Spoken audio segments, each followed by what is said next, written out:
Hello, I'm Craig. I don't know if you've ever asked yourself the question, what did Jesus do with his disciples once he'd called them and gathered them? In John's Gospel, we see that what he does is he takes them straight to the wedding feast in Cana in Galilee. He wants to form the disciples spiritually, theologically, intellectually. And you might think he might go to the quiet of the cloister or the ivory towers of the seminary.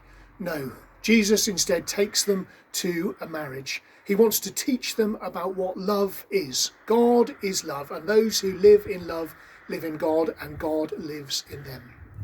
Now, as you imagine Jesus at that wedding in Cana in Galilee, what do you see him doing? Is he alone and aloof, observing from the sidelines? Is he perhaps in the corner in an intense conversation with somebody head to head?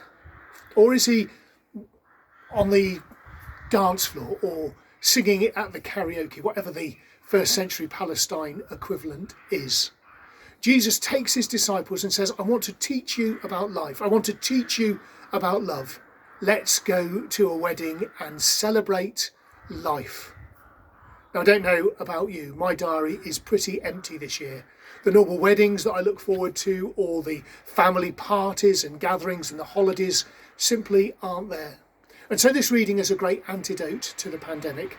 It shows us that Jesus is interested in us living lives in all its richness and in all its fullness. Jesus wants us to know about love.